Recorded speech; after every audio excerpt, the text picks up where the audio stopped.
Paz, queridos hermanos, buenos días. Hoy, 24 de diciembre del año 2011, vamos a continuar en los temas de la tesis de filosofía que presentamos en la Universidad Central de Venezuela, con el título La nueva era, la filosofía de la nueva era del Aquarius, en el contexto del pensamiento occidental y oriental. Vamos a continuar en la justificación. Nos dicen: lo que me ha motivado a desarrollar esta tesis sobre la filosofía de la nueva era en el contexto de la historia es presentar una analogía o una relación entre sus ideas y las teorías de Aristóteles en su Metafísica, que en su libro 12, capítulos 6, 7 y 8, investiga el movimiento circular y el motor móvil e inmóvil. Esto lo hizo en el año 400 años antes de Cristo. Estas investigaciones se relacionan con el movimiento de la precesión equinoccial, el movimiento de los equinoccios. Es la ciencia de la astronomía que nos presenta el doctor Charles Raynaud de la Ferrière. En su obra Los grandes mensajes también están vinculados a la teoría científica de la cosmología del venerable maestro Dr. David Ferris Olivares. ¿Por qué el doctor Raynaud de la Ferrière? Ante esta interrogante, procedemos a presentar a este importante hombre de ciencia, filósofo, investigador y connotado hombre de arte y las culturas antiguas, hombre realizado en una de las disciplinas más completas y sabias, como es la ciencia de la yoga, de la cual es un maestro universal. Analogía aristotélica, Ser Raynaud de la Ferrière. Para insertar su pensamiento dentro de la tradición filosófica occidental, analiza las teorías aristotélicas. Nos dice el Estagirita en el libro 12, capítulo 7 de la Metafísica. Hay, hemos dicho, tres esencias, dos físicas y una inmóvil. De esta última es la que vamos a hablar, mostrando que hay necesariamente una esencia eterna que es inmóvil. Las esencias son los primeros seres, y si todas ellas son perecederas, todos los seres son perecederos. Pero es imposible que el movimiento haya comenzado o que concluya. El movimiento es eterno, lo mismo que es el tiempo, porque el tiempo, si no existiese, no habría ni un antes ni un después. Además, el movimiento y el tiempo tienen las mismas continuidad. En efecto, o son idénticos el uno al otro, o el tiempo es un modo de movimiento.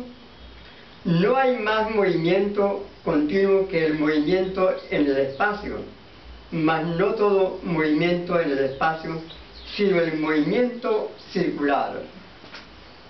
Entonces, dentro de estas tres esencias, una es inmóvil. Aristóteles habla de una esencia eterna que es inmóvil. El autor se refiere a las esencias diciendo que son los primeros seres. Parece estar hablando de los primeros principios. Además, dice perecederos, refiriéndose a las esencias, puesto que usa el género masculino diciendo perecederos, refiriéndose a los seres. Presenta una duda que puede llevar a una reflexión diciendo: pero es imposible que el movimiento haya comenzado o concluya.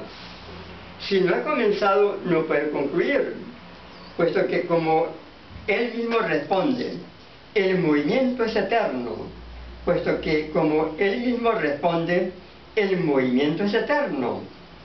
Se refiere también al tiempo diciendo: ¿por qué, si el tiempo no existiese, no habría un antes y un después?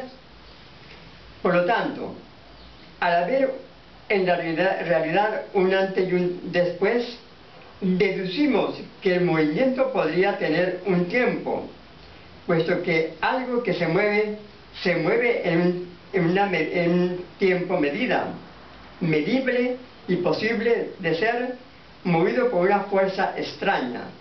En su discurso, el autor nos dice que el tiempo y el movimiento son idénticos.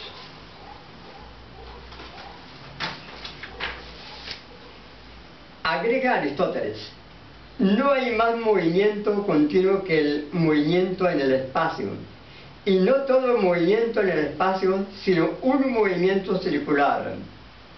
A partir de esta mención del movimiento circular, planteado por Aristóteles, cambiaría nuestra perspectiva de ver el movimiento, ya que no es solo un movimiento en sí, sino que se trata de un movimiento circular que da una vuelta, que es un círculo. Nos bastaría decir, desde el punto de vista de la geometría, que todo círculo tiene 360 grados.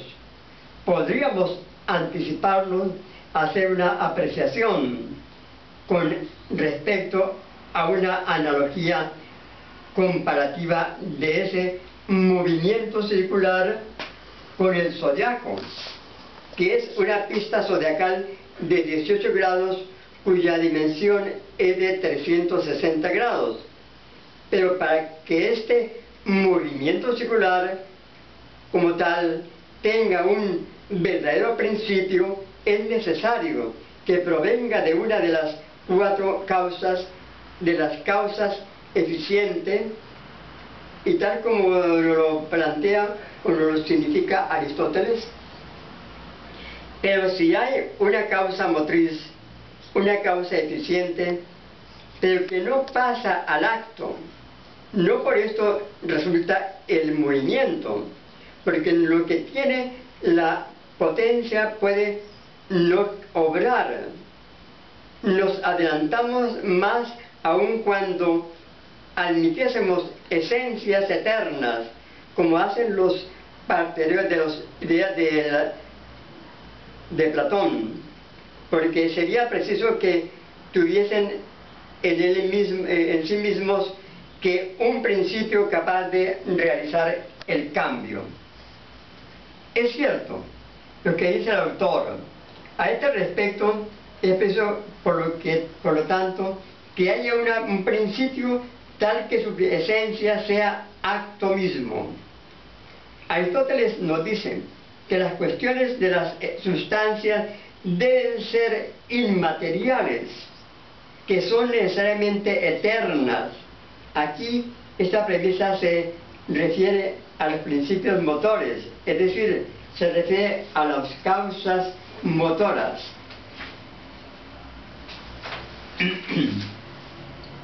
Como si estas fueran causas supremas universales, de donde se generan el impulso y las energías celestes para mover el mundo.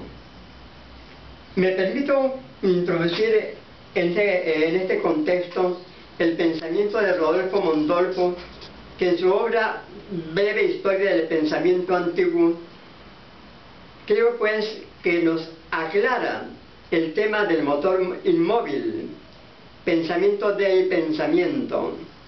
Toda su realidad natural es desarrollo, cambio, movimiento, pero todo movimiento supone una causa motora que lo engendre. Pero un motor puede imprimir el movimiento a otro cuerpo. Solo él mismo se halla el movimiento a otro cuerpo, de ahí que su movimiento requiere a su vez una causa motora, por lo cual la misma exigencia se renueva.